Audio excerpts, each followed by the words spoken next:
यही है। अरे हाथ मत दिया। अरे हाँ, अरे बाप मर गया ना, मगर तू फिक्र नहीं करना, मैं है ना। अरे इतने सारों को मैं पाल रहा हूं तो तेरे को रोटी डाल दूंगा। हाँ? ये ले ले रोटी ले।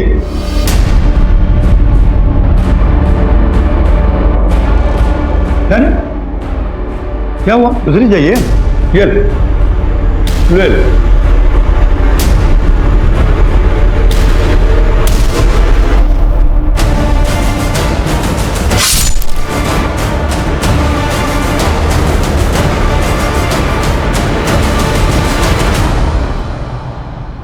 नमस्कार, आदाब। क्राइम पेट्रोल सतर्क के आज के एपिसोड में मैं अनूप सोनी आप सबका स्वागत करता हूं। मनीषा ताई, शंकर भाऊ, मैं आपको टेम्पो नहीं दे सकता, मुझे माफ करा। ऐसा नका ना बोलो अप्पा, अगर आप हमें टेम्पो नहीं देंगे तो हमारी सब्जियां, हमारे फल हम मंडी तक कैसे लेके जाएंगे? सब यही सड़ जाएंगी। भारी नुकसान हो जाएगा अप्पा, बर्बाद हो जाएंगे अप्पा हम। जानता हूँ शंकर भाई, क्या कर सकता हूँ। मेरे दोनों ड्राइवर कोरोना से 14 दिन के क्वारंटाइन में भर्ती है, अब कौन चलाएगा टेम्पो? चल मनीषा, अपना नसीबत खराब आए। नसीब और किस्मत इंसान खुद बनाता है शंकर।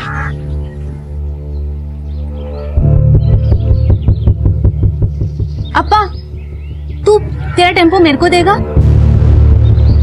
तू क्या करेगा टेम्पो? मैं चला कर लेके जाएगी मुंबई। तू मजाक क्यों कर रही है? अरे नहीं, मला येते चालवायला और मेरे पास लाइसेंस भी है। अप्पा, मेरे बाबा ने मुझे टेम्पो, ट्रैक्टर सब चलाना सिखाया है। मैं अपनी सब्जियां लेके जाएगी, तू बोल देगा? देख, तुझे ताई बोलता हूँ, तेरा ही टेम्पो है, लेके जा। शंकर भाऊ, तुमच्या बायको लय भवानी है, भवानी। ये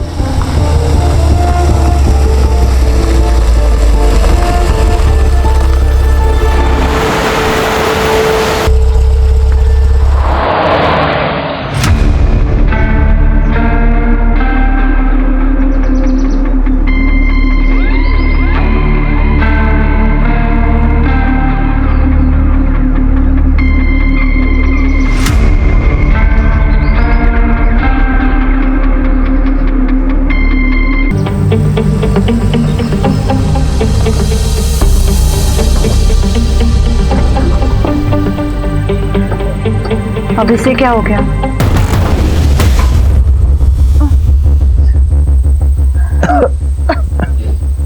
अभी क्या करें? फिलहाल तो किसी की मदद लेकर हाईवे तक पहुंच जाते, किसी मैकेनिक को बुलवाकर ठीक करवा लेंगे। चलो चलो।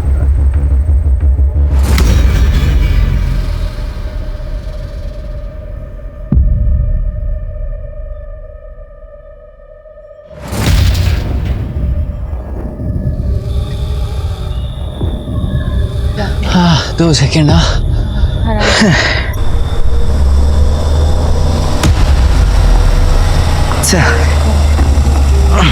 धीरे धीरे। गाड़ी आई, गाड़ी खड़ी। ए भाऊ भाऊ भाऊ भाऊ भाऊ, वो हमारा टेम्पो खराब हो गया है, आगे हाईवे तक छोड़ देंगे। बैठ जाओ। चल चल चल।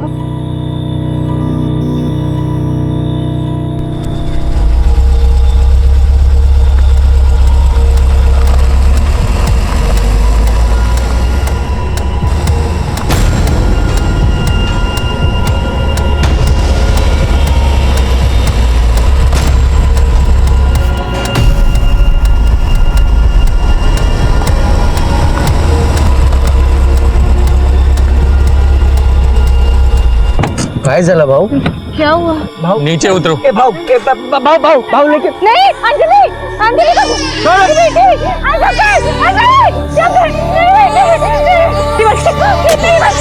अंजलि,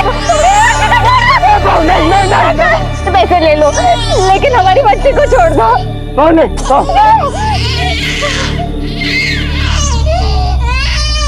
नहीं मनीषा, नहीं बाबू, नहीं बाबू, नहीं बाबू रे, नहीं रे, नहीं रे मनीषा।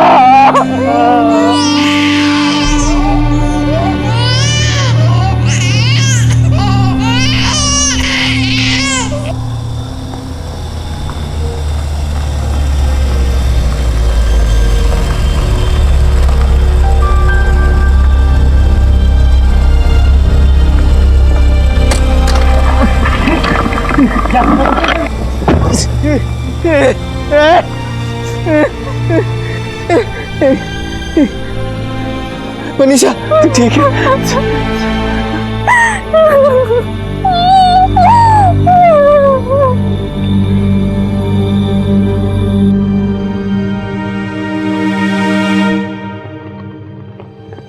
अंजली, हे अंजली, आहो आहो बघा ना, अंजलीला बहुतेक ताप आलाय. काय बोलते? देखो ना, इसका अंग गरम लग रहा है. एक बार देखो ना. इसका अंग तो बहुत गर्म है ना? चल डॉक्टर के पास जाना चलो चलो. अरे रुको. साहब हमें अंदर जाने दीजिए, हमारे बच्चे की हालत बहुत खराब है, डॉक्टर से मिलने दीजिए. आप लोग वेट कीजिए. साहब मैं यहीं रुकता हूँ साहब. प्लीज आप वेट कीजिए प्लीज. साहब प्लीज. डॉक्टर साहब मेरे बच्चे की हालत बहुत खराब है, एक बार देख लीजिए. ठीक है आप बच्ची को यहाँ लेटाइए, मैं देखता हूँ बेंच पे. जी.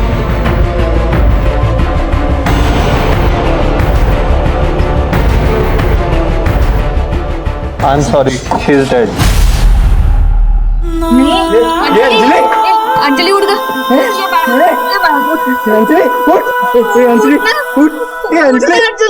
उठ रे.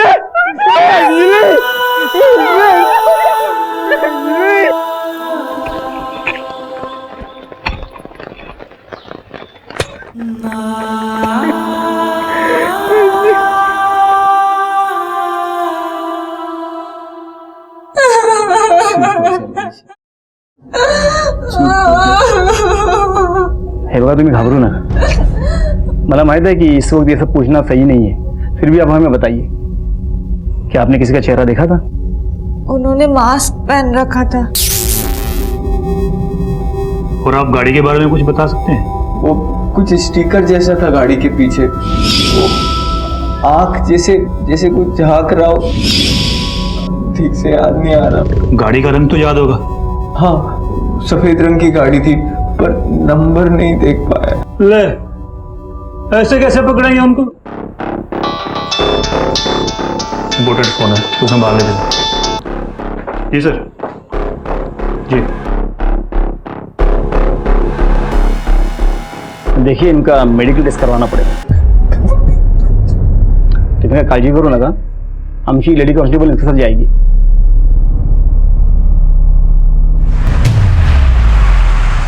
संजय बोला. मैंने अपने फोन में आपके बचपन की डीपी लगाई है. क्यों? कितने क्यूट दिख रहे हो. मैं चाहती हूँ कि मेरा होने वाला बेबी तुम्हारे जैसा दिखे. तुम क्यूट और प्यारा. अच्छा.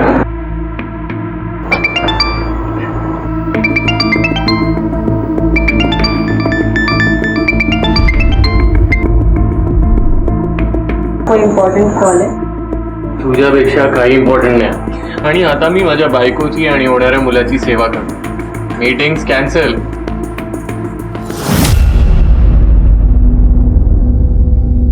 हो आय नो काम महत्वाचं आहे, पण आता लॉकडाऊन आहे की नाही, तर तसंही लॉकडाऊन मध्ये बाहेर पडता येणार नाहीये. नाही मित्राकडे तर नाहीच नाही. बरं एक मला फोन येतोय, मला फोन ठेवायला लागेल. And no means no, you are not going. Hello जी जी हम पहुंचते हैं. बरं चलो, नासिक मुंबई हाईवे पे एक लाश मिली है.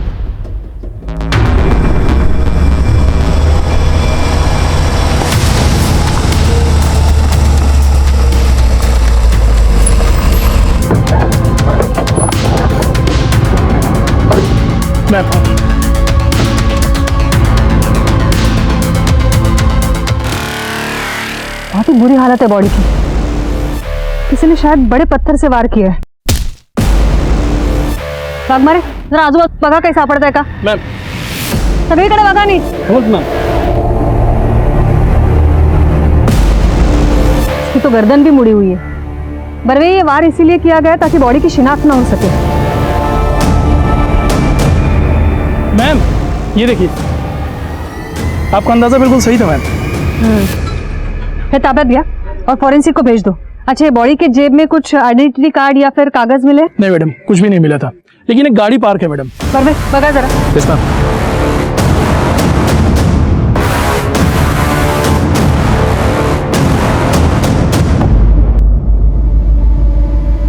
वाघमारे, ये यहाँ से कोई अपना आदमी गुजरा था? नहीं मैम, कोई नहीं गया था। ये बारिश की वजह से यहाँ की मिट्टी गीली हो गई है और ये गीली मिट्टी पर सारे निशान पड़ चुके हैं।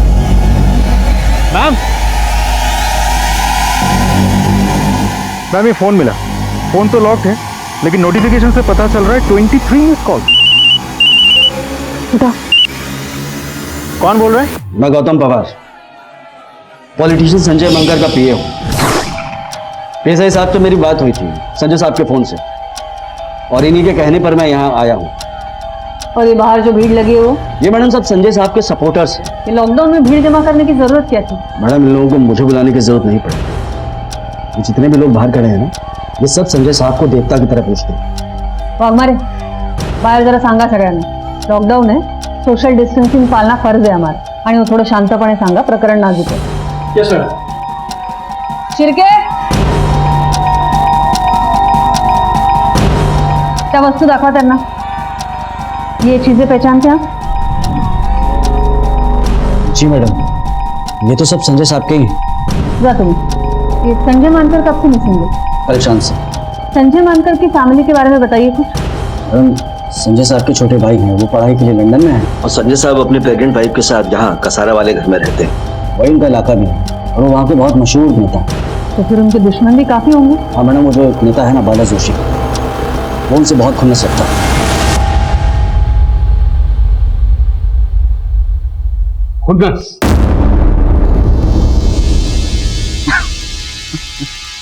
अरे साहेब, मी का खुन्नस ठेवू त्याच्यावर? हा, ये जो ये सब लोग हैं ना, वही खुन्नस रखते थे इसके ऊपर। क्योंकि ये संजय मानकर जो है नेता की खाल में भेड़िया था, क्रिमिनल था। आपने तो देखा ही होगा, जब से ये संजय मानकर चुन के आया है, आपके करप्शन रेट में, क्राइम रेट में कितनी बढ़ोतरी हुई। इसलिए जब भी ये मुझे खबर पता चली, मुझे हैरानी नहीं हुई। वो क्यों? वो क्यों? पाप का घड़ा इतना भर गया कि फूटना ही था। जिस रात संजय मानकर की मौत हुई, आप कहाँ थे? और कहाँ रहूंगा? लॉकडाउन चल रहा है, घर पे ही था। ये जोकर साहब, कहिए आपकी रिपोर्ट क्या कहती है? ऑफिसर, ऐसा लगता है कि इसके गर्दन पर किसी धारदार हथियार से वार किया गया है और एक ही बार में इसका गर्दन कटकर झुक गया है। इसका मतलब है मौत वार करने के बाद ही हो गई थी और बाद में सर पत्थर से कुचला गया है. जी ऐसा ही हुआ.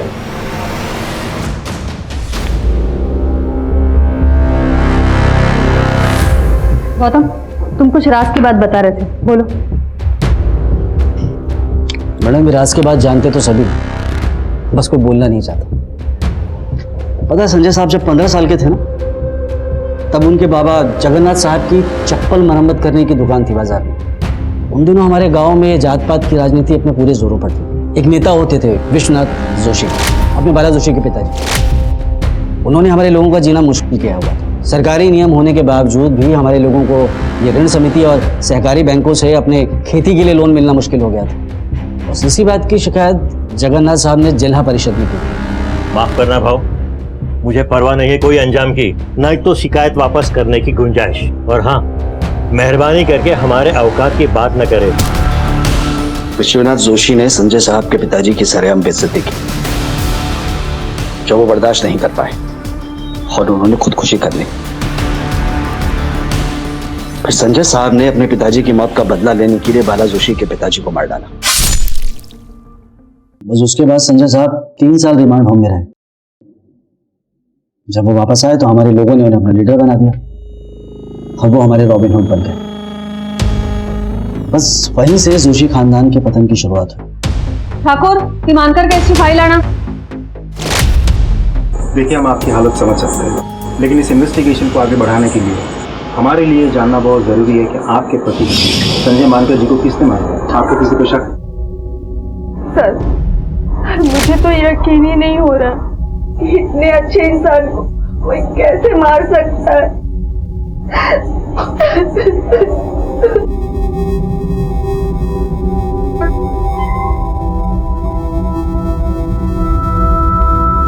Thank you. So mister Gautam, Sanjay मानकर का कोई फ्रेंड सर्कल या फिर करीबी दोस्त जिनके यहाँ वो अकेले जाना पसंद करते थे? उनके दो करीबी दोस्त थे, जिग्नेश आडवाणी और प्रफुल्ल राणा। संजय मानकर के साथ आपकी आखिरी मुलाकात कब हुई थी? और उस शाम आप कहाँ थे जब उनका कत्ल हुआ? मैडम, हम उस रात भाभी के लिए आइसक्रीम लेने गए थे। फिर उसके बाद संजय अपने घर चला गया और मैं अपने घर। आज सुबह हम मिलने ही वाले थे। क्यों? मैडम, हमारा वो एक दोस्त है प्रफुल्ल, उसे अचानक क्वारंटाइन सेंटर जाना पड़ा। वो कोविड-19 सस्पेक्ट था। आपको शक है किसी पर? जी बिल्कुल है, बल्कि शक नहीं यकीन है। बाला जोशी नाम का एक आदमी है, उसके अलावा ये काम कोई और कर ही नहीं सकता। उसके और संजय के बीच में दुश्मनी थी।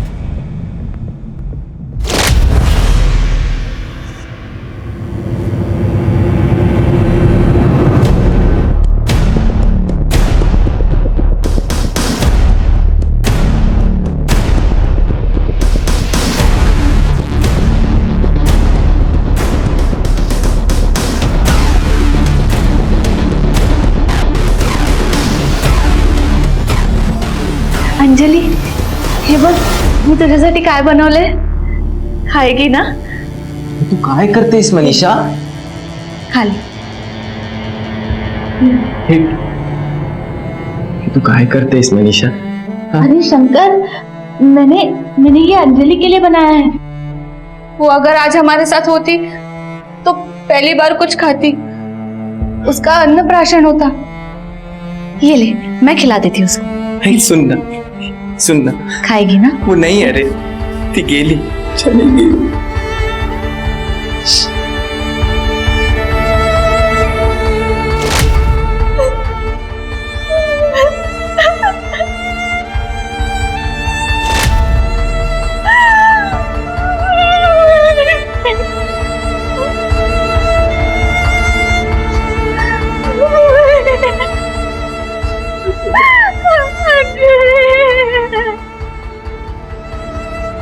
हाँ सर, बिल्कुल हो जाएगा सर।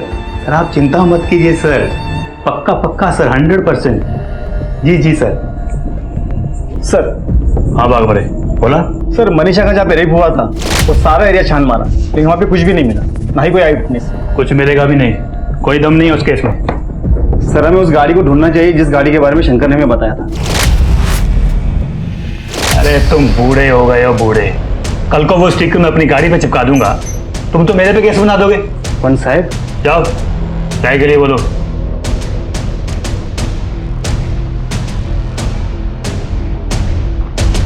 मैम, बाला जोशी के पास कत्ल करने का स्ट्रॉन्ग मोटिव है, मुझे ऐसा लगता है। वैसे मैंने पूछताछ की तो पता चला कि लॉकडाउन की वजह से वो घर पे ही था, घर से बाहर वो कहीं निकला ही नहीं। उसके कॉल रिकॉर्ड भी मैंने चेक किए, कुछ भी सस्पिशियस नहीं निकला। लेकिन हाँ, जिस तरीके से वो बात कर रहा था, मुझे ऐसा लग रहा था कि वो शायद हमसे कुछ छिपा रहा है। और ये संजय, उसके कॉल रिकॉर्ड से मिला है कुछ? मैम, संजय मानकर के कॉल रिकॉर्ड से एक इंटरेस्टिंग बात पता चली है। जिस शाम उसका कत्ल हुआ, उससे कुछ ही देर पहले उसने एक पर्टिकुलर नंबर से 2 बार फोन किया था, लेकिन वो नंबर उससे कॉन्टैक्ट लिस्ट में सेव नहीं था। मैंने खुद ट्राई किया, वो फोन अभी भी स्विच ऑफ आ रहा है। पर पता करो ये नंबर कहाँ से खरीदा है। जाहिर है इसी क्राइम के लिए ये नंबर खरीदा गया है। और ये बाला जोशी पे कड़ी नजर रखो, खबरियों को एक्टिवेट करो। Right ma'am.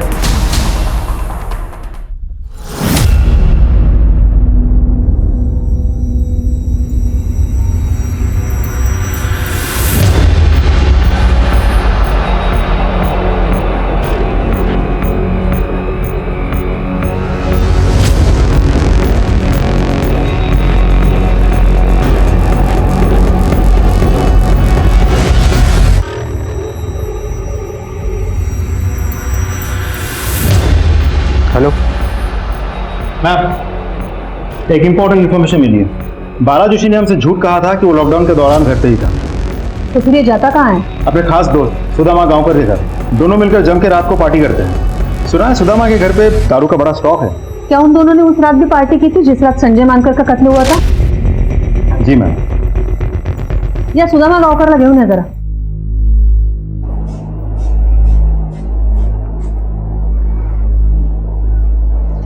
बीपी तो नॉर्मल है, बट आर यू श्योर आप इन्हें घर ले जाना चाहते हो? डोंट वरी डॉक्टर, मैं और मेरी बहन मॉम का अच्छे से ख्याल रखेंगे। God bless you my son. चलो। कैसा फील कर रहे हो मॉम? अरे तेरे रहते तो मैं हमेशा अच्छा फील करती हूँ। तू कितना ख्याल रखता है मेरा। और जिंदगी भर रखूंगा। अरे वाह, जिंदगी भर क्यों? मुझे क्या अपनी बहू से सेवा नहीं करवानी है? मैं कुछ नहीं जानती, बस अब तू शादी कर ले, समझा? हाँ माँ कर लूंगा, पर पहले छोटी की शादी होगी फिर मेरी। बाकी बातें घर चल के करते हैं आराम से। चलो तू ना समझेगा नहीं। दोस्तों के साथ पार्टी करना गुनाह कब से हो गया? दोस्तों के साथ पार्टी करना गुनाह नहीं है, लेकिन पुलिस से झूठ बोलना गुनाह जरूर है, और यही गुनाह बाला जोशी ने किया है। अब तू हमें बताएगा कि बाला जोशी ने हमसे झूठ क्यों कहा था, और तुम दोनों पार्टी करने के चक्कर में क्या प्लानिंग करते रहते हो? कोई प्लानिंग नहीं कर रहे थे साहब, हम तो सिर्फ दारू पीते हैं। पार्टी ना हम भी करते हैं, लेकिन हम ना पार्टी डंडों से करते हैं। सब तू सोचते रहे, हम अपनी पार्टी शुरू करते हैं।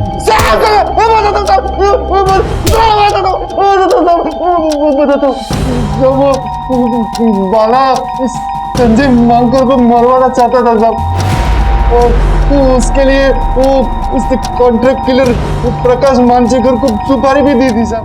वो संजय मानकर बहुत खतरनाक और शातिर है। उसे भनक भी लग गई या वो बच गया तो हमें वो सीधा नर्क भेज देगा, इसलिए काम बहुत सावधानी से करना। वो सब में वो मेरा मोबाइल यूज करता था साहब, और ताकि उसके ऊपर कोई शक ना हो सके, इसलिए। सर नहीं मिला। मैम, बाला जोशी फरार हो गया है। उसका पूरा घर छान मारा हमने, लेकिन इधर कोई नहीं है। फोन ट्रैक करा। सबसे पूछताछ करो, उसके रिश्तेदार, जानने पहचानने वाले सबसे पूछो। उसका इस तरह भाग जाना जाहिर करता है कि उसका संजय मानकर के कत्ल में हाथ है। एक होल्ड करा, 1 मिनट। हेलो, क्या? जी हम अभी पहुंचते हैं। बरवे, हाईवे पे एक लाश मिली है, तुम्हें डायरेक्ट तिथे पोहोचा।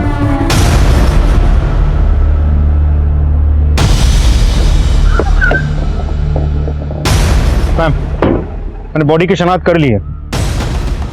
ये अडवाणी ही है, और इसे भी ठीक उसी तरीके से मारा गया है जैसे संजय मानकर को मारा गया था। गर्दन भी उसी तरह मुड़ी हुई है, और शायद वार भी किसी पत्थर से ही किया गया है। एक बात और मैडम, ये क्राइम स्पॉट भी पिछले क्राइम स्पॉट से ज्यादा दूर नहीं है। बरवे, ये पैरों के निशान देखो, ये उसी तरह के पैरों के निशान है जो पिछले क्राइम स्पॉट पे थे। बरवे, ये प्रकाश मानसेकर और बाला जोशी दोनों को लेकर आओ। प्रकाश और बाला दोनों मुझे चाहिए, किसकी भी हालत में। Yes ma'am.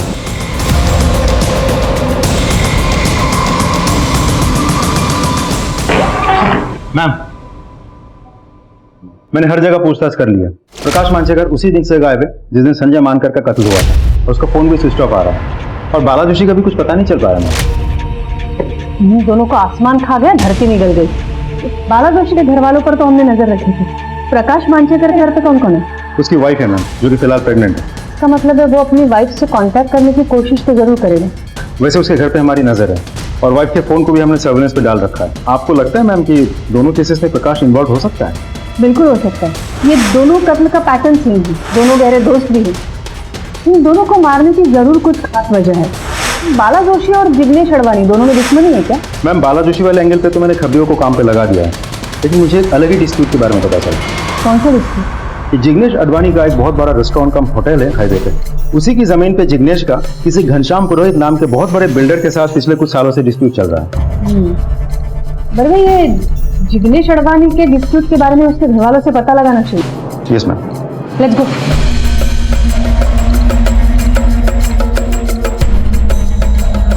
क्या आप हमें जिग्नेश और पुरोहित के डिस्प्यूट के बारे में बता सकती हैं? क्या बताऊं मैडम? बाहर आ जल्दी। कहाँ कर बेटा? कहाँ छुप के बैठा है? जल्दी बोल। वो घर पे नहीं है। क्या काम है? उसे बोल दे, उस ढाबे की जमीन अगर उसने मेरे हवाले नहीं की तो तू और तेरा परिवार साथ में ऊपर जाएगा। वो मेरे पति की आखिरी निशानी है। हम मर भी जाएंगे लेकिन वो जमीन नहीं देंगे। ये बात।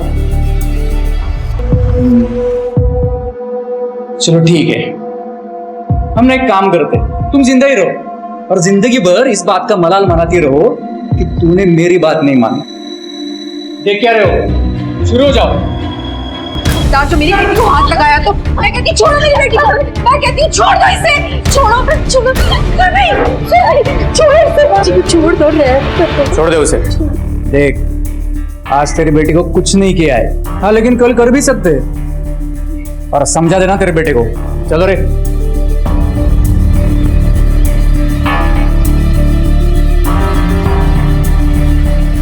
माँ वो पुरोहित, क्या हुआ माँ? ये उस पुरोहित ने किया?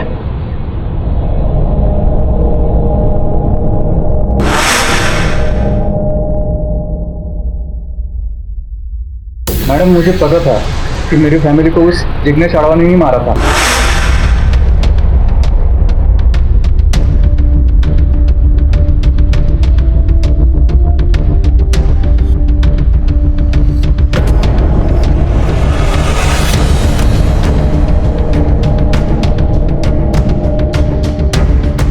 लेकिन ये बात मैं दुर्भाग्य से कोर्ट में साबित नहीं कर पाया। तो तू कैसे बच गया? वो मैडम, मुझे दूध से एलर्जी है ना, तो मैंने दूध नहीं पिया और मैं बच गया। तू इतने यकीन के साथ कैसे कह सकता है कि तेरे फैमिली को जिग्नेश नहीं मारा है? हाँ, मैं नहीं मारा है तेरी फैमिली, लेकिन अफसोस ये सब जानकर भी तू कोर्ट में कुछ साबित नहीं कर पाएगा। और हाँ, एक बात और कान खोल के सुन ले, हमारी जमीन के बारे में एक बार और सोचा ना तो तुझे भी तेरी फैमिली के पास पहुंचा दूंगा। बस उसके बाद मैंने उस जमीन को भुला दिया और वो प्रोजेक्ट भी बंद कर दिया। इतनी जल्दी हार मान गया तू? अगर तेरे खिलाफ मुझे एक भी सबूत मिला तो मैं तेरी ऐसी हालत करूंगी कि अफसोस करने के लायक भी नहीं रहेगा तू। और एक बात याद रख, प्राइम सस्पेक्ट है तू हमारा।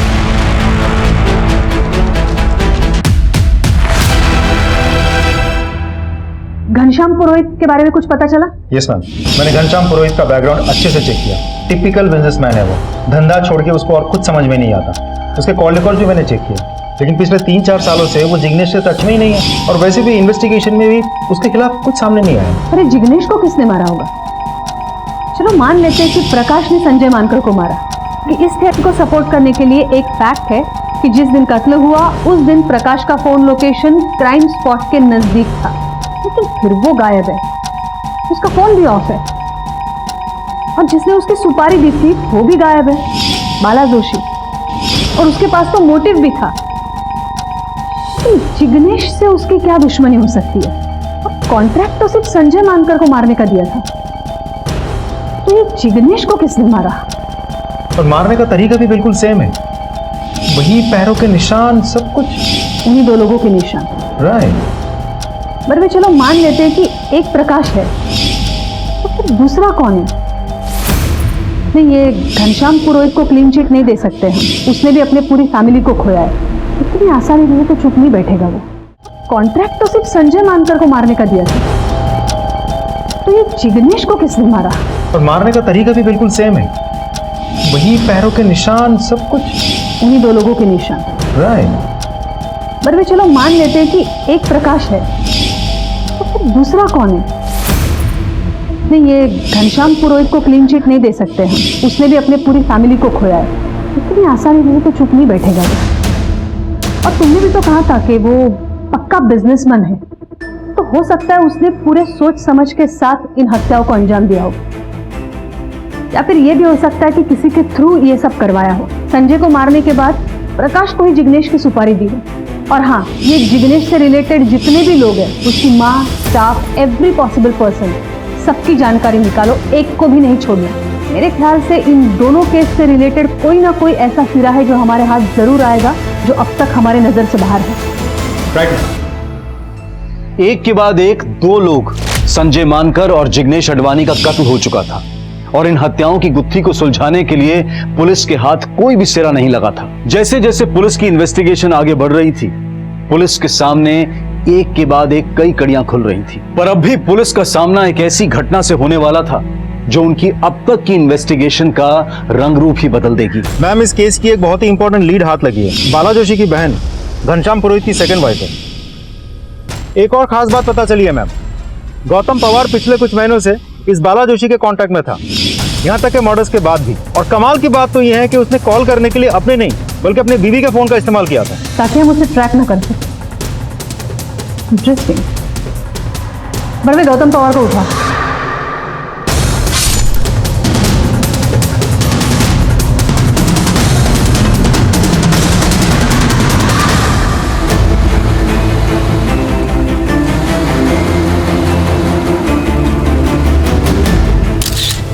स्ट्रेंज। बरवे, इसका भी सर पत्थर से कुचला गया है, गर्दन भी मुड़ी हुई,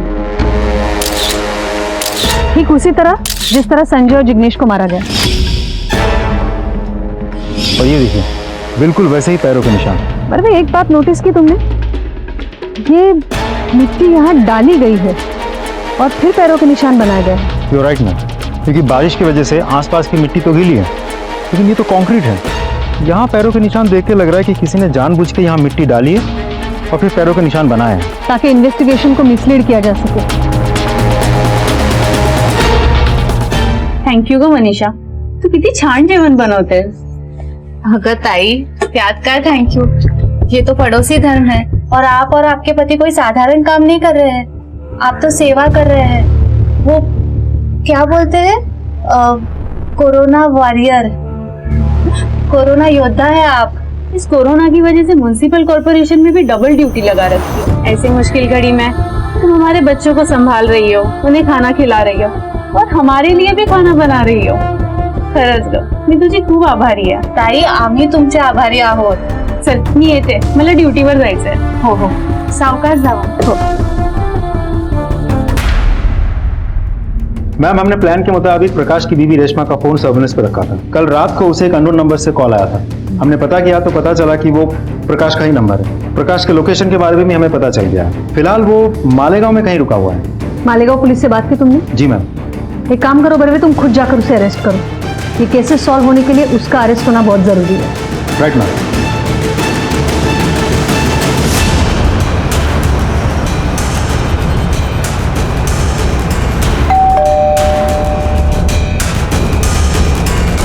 क्या मांगता है? प्रकाश मंचेकर कहां तक भागेगा? हाँ? करके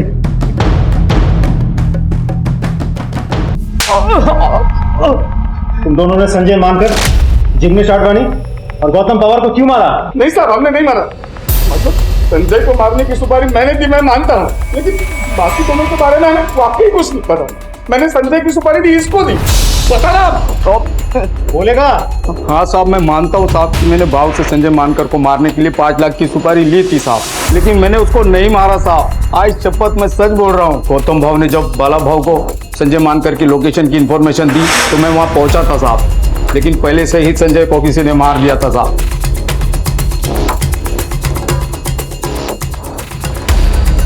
मैंने संजय की लाश को वहाँ देखा, लेकिन वहाँ बहुत ज्यादा अंधेरा था, मैं ठीक से कुछ देख तो नहीं पाया. अब मैंने नहीं मारा था. तो फिर शहर छोड़ के क्यों भागा था? मैडम, मेरे मन में लालच आ गई थी.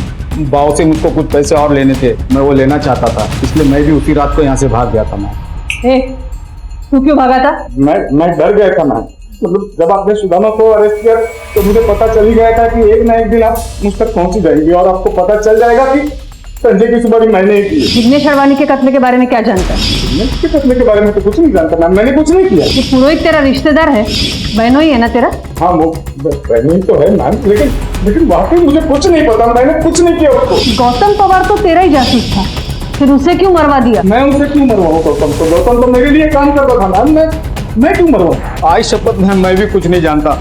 मैं तो तभी से मालेगांव में था मैडम. आप चाहे तो वहाँ के लोगों से पूछ सकते हैं, मैं वही था मैडम, मैं कहीं नहीं गया मैडम. आज शपथ में सच बोल रहा हूँ मैडम. सर, मनीषा रेप के जो सस्पेक्ट है उनके स्केचेस रेडी हैं. अरे यार, तुम अभी तक उसी लेवल पे अटके हुए हो, इसीलिए तुम्हें अभी तक प्रमोशन नहीं मिला.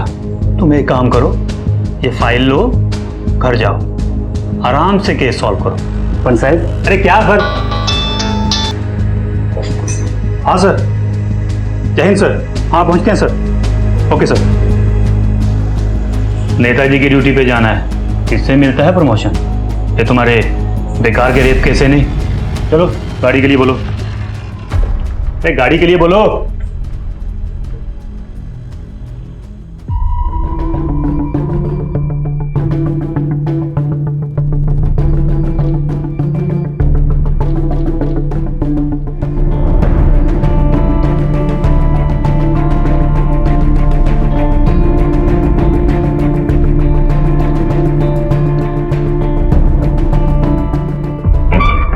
मैम, गौतम पवार के कॉल रिकॉर्ड्स आ गए. उस दिन उसने भी एक नंबर पे 2 बार बात की थी, जिसके बाद उसका भी कत्ल हो गया। और खास बात तो ये है कि मरने से आधे घंटे पहले ही उसने बात की थी मैम। ये वही नंबर है जो हमें संजय मानकर के कत्ल के समय मिला था, जिसका आज तक हमारे पास कोई इन्फॉर्मेशन नहीं है, कोई डिटेल नहीं है। मैंने भी वो नंबर ट्राई की थी मैम, तो स्टॉप आ रहा है। ये नंबर हमारे लिए बहुत बड़ी लीड हो सकती है बरवे। और किसी नंबर पे कांटेक्ट हुआ इस नंबर से? उस नंबर के अलावा उसने संजय के दोस्त प्रफुल्ल राणे से भी बात की। बरवे, ये संजय, जिग्नेश और प्रफुल्ल तीनों गहरे दोस्त थे और गौतम उनका राजदार। ये भी हो सकता है कि ये 3 कत्ल के बाद अभी कातिल चौथे कत्ल की फिराक में है। हो तो सकता है मैम, लेकिन कारण समझ में नहीं आ रहा है, कोई क्यों करेगा? कारण कुछ तो बड़ा है बरवे। नमस्कार मैडम, PSI वाघमारे बोलते हैं, Indira Nagar police station. Madam, हमारे यहाँ कुछ दिनों पहले केस आया था। एक औरत के साथ कुछ लोगों ने हाईवे पर बलात्कार किया। इस हादसे में उसकी 6 महीने की बच्ची भी मारी गई। इनिशियल इन्वेस्टिगेशन में ना कोई एविडेंस मिला और ना ही कोई एविडेंस, लेकिन उन लोगों के स्केचेस हमने बनवाए हैं। पर मैडम, उनके चेहरे पर मास्क लगे हुए हैं और मैं पर्सनली हर पुलिस स्टेशन में फ़ोन करके इन्फॉर्मेशन दे रहा हूँ।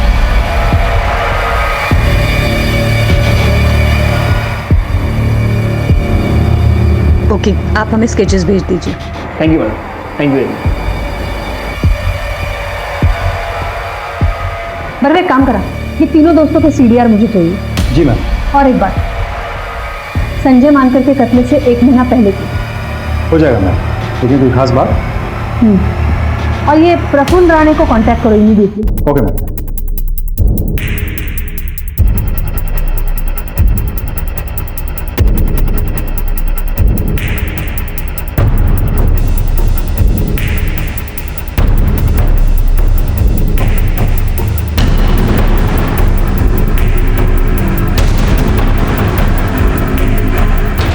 क्या प्रफुल्ल राणे क्वारंटाइन सेंटर से गायब है?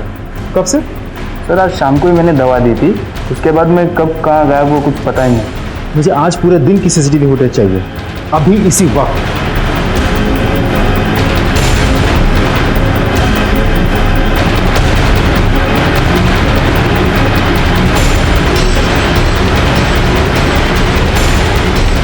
बरवे, उस नंबर का पता करो जिस पर फोन किया गया है, और ये भी पता करो कि कौन सी नर्स इस वक्त ड्यूटी करती है। मैम। अरे महेंद्र, ये पता करो कि ये प्रफुल्ल की गाड़ी कौन लेके आ सकता है, कोई ड्राइवर या फिर कोई और। मैम,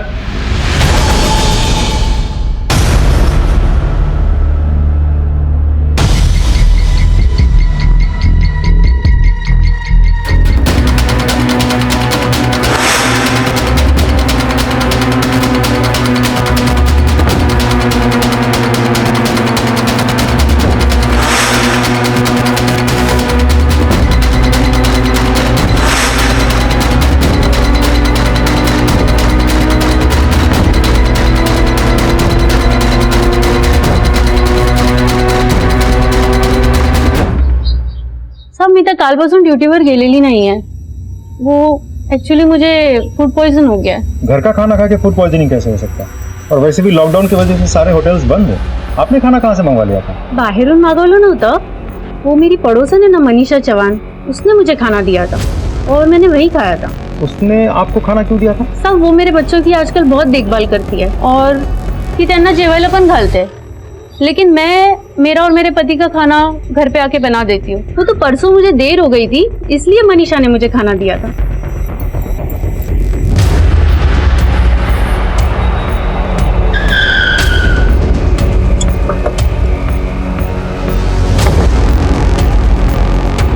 तू ये प्रफुल्ल का ड्राइवर?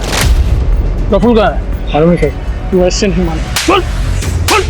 सर बताता हूँ सर। बोल सर। वो मैम। समझ।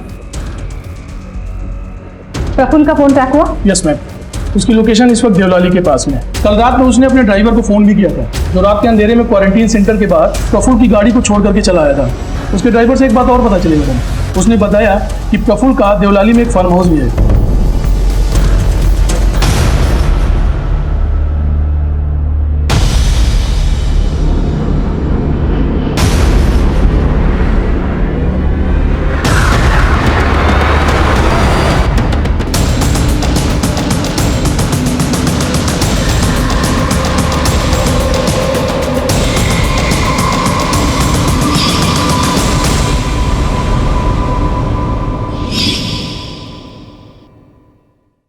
मनीषा, तुम्हें ये सब करने की क्या जरूरत थी?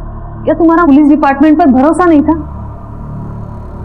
मैडम, उन चारों राक्षसों ने मेरा रेप किया और मेरी मासूम बच्ची, मेरी अंजलि की भी जान चली गई। हमने सोचा पुलिस हमारी मदद करेगी। बहुत बार पुलिस के दरवाजे पे खटखटाया मैडम, पर हमें न्याय नहीं मिला। हमारी उम्मीद ने जवाब दे दिया था मैडम, और इसलिए उन चारों राक्षसों को मारने के लिए हमें कानून को अपने हाथ में लेना पड़ा।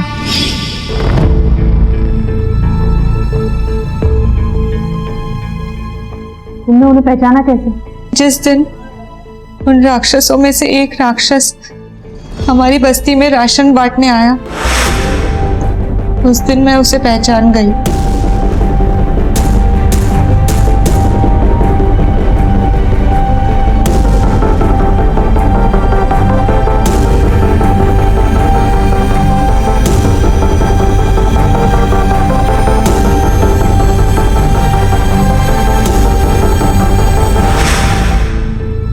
वो संजय मानकर बहुत बड़ा पॉलिटिशियन था। फिर मैंने उसे अपने झूठे प्यार के जाल में फंसाने की कोशिश की।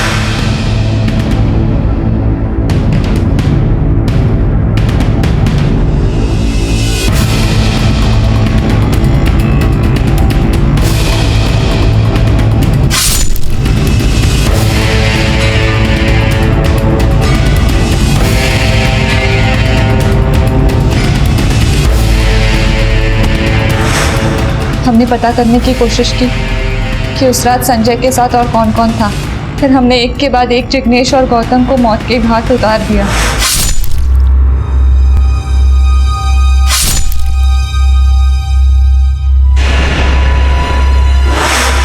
उसको प्रफुल्ल बच गया, वरना हमने तो उसे भी मारने का प्लान बना लिया। मनीषा और शंकर, इतना अफसोस हो रहा है तुम्हें देखकर। एक अजीब सा सिलसिला शुरू हो चुका है। विक्टिम्स क्रिमिनल बन रहे हैं और क्रिमिनल्स विक्टिम। अगर सब लोग इस तरह कानून हाथ में लेने लगे तो समाज का क्या होगा? अरे जानवरों से भी बदतर हो जाएगी जिंदगी हमारी। मैडम, हमें माफ कर दीजिए। मैडम, वो बहुत बड़े लोग थे, उनके पास पैसा था, पावर था। हमें लगा कहीं वो इस चीज का इस्तेमाल करके इस केस को दबा ना दे।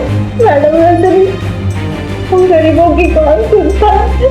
कानून सबकी सुनता है मनीषा, और सबके लिए सेम होता है। जरूरत है उस पर विश्वास करने की। थोड़ी देर सब्र होती, लेकिन गुनहगार पकड़े जरूर जाते। वो कोई हैबिचुअल क्रिमिनल्स नहीं थे, उन्हें भी अपराध का पछतावा हुआ होगा।